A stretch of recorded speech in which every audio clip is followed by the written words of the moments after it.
मी 22 वर्षापासून माझी स्वयंसेवा वैद्यकीय सेवा सुरू आहे आणि विशेष म्हणजे अकोला जिल्ह्याचा पूर्ण पोलीस स्टेशन एस पी साहेबांपासून माझ्या तिथे कंटाळत आहे.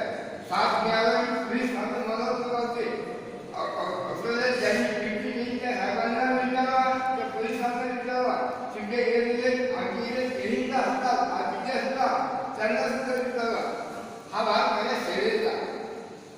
माझं 22 वर्षानंतर मला मात्र 2005 साली डिसेंबर महिन्यात कॅन्सर झाला. ज्यावेळेस मला डॉक्टरांनी सांगितलं की त्यावेळेस मला कन्फर्म कॅन्सर आहे, मग मात्र मी घाबरलो. मी बिबट्यापुढे असुरापुढे वाघापुढे जाणारा माणूस आहे, त्याला घाबरत नाही.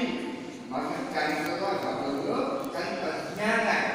आपला सर्व आपला परिवार येते की आपल्या घरचं आपला मृत्यू आहे हे आता मला येते आणि काय जसं तुम्हाला पोलीस सांगलेली आहे मी तुम्हाला म्हणते किंवा मला साथ लावला त्याला बिल शहीद लावला की आपण म्हणतो की हा मरते, पण तू मरत नाही. विषयी साथ म्हणून सुद्धा मरत नाही. माझं त्यालाच लावला तर म्हणजे बाबा आता मी मरतो. हा एक भाग आहे. त्यामुळे कॅन्सर झाला म्हणजे आपण मृत्यू समजतो. मात्र असे काही नाही आहे, काही चिंता करू नका.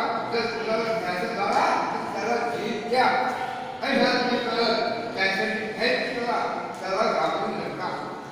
मग डिसेंबर महिन्यात कॅन्सर झाला, रिपोर्ट माझ्या हातात आला आणि विशेष म्हणजे कॅन्सरचा रिपोर्ट माझ्या हातात. मी टू-व्हीलर घेऊन निघालो आमच्या हॉस्पिटलमधून आणि बायांचा फोन आला, महिलांचा फोन आला तर बरोबर दत्त द्या आमच्या घरात नाक आहे. मी रिपोर्ट बाजूला ठेवला आणि पहिले नाक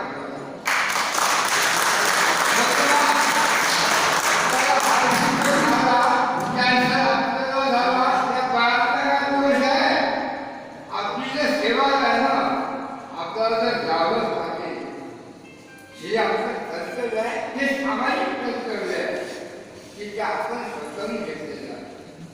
त्यामुळे अशी माझी कृती आहे. कॅन्सर झाला, दोन ऑपरेशन झाले, मात्र मी घाबरलो नाही. पहिले घाबरलो, मात्र आज घाबरत नाही. कारण वैद्यकीय मी सेवा करणारा माणूस आहे, मी मृत्यूला घाबरत नाही. तुम्ही जर मला म्हणतात की काळे साहेब तुम्ही आता पोलीस स्टेशनच्या बाहेर जा आणि तुम्ही या आमच्याबरोबर मरून जाता, मी म्हणे बाप्पा तिथपर्यंत जायला 5 मिनिटं बाकी आहे. चहा बरोबर चहा पिऊन मग मरू. जेव्हा आत्मविश्वास मी शरीर कार्य करत नाही कारण मी कॅन्सरला अजिबात घाबरत नाही. जरी मी पहिले घाबरलो तरी. आणि हे जे काय डॉक्टर स्वामी माझ्या घरी आले विशेष म्हणजे किंवा तेव्हा मी या माणसाला मार्गदर्शन करतो. हे जे नॉलेज आहे हे औषधी पेशंट चांगला करत तशा सेवा ज्यावेळी तुम्हाला असं प्रसंग येईल की म्हणजे आम्ही यांचा बहिणी त्यांचं ऐकलं हे आमच्या कामात आलं. हेच माझ्या कामात झालेलं आहे. औषधाला परिणाम करणार आहे, केमो झालं, ऑपरेशन होणार आहे. मात्र या आजाराची मानसिकता आहे ही सर्वात महत्त्वाची आहे आणि मानसिकता या असे केस नाही. त्यामुळे अजिबात घाबरू नका. कॅन्सरवर मात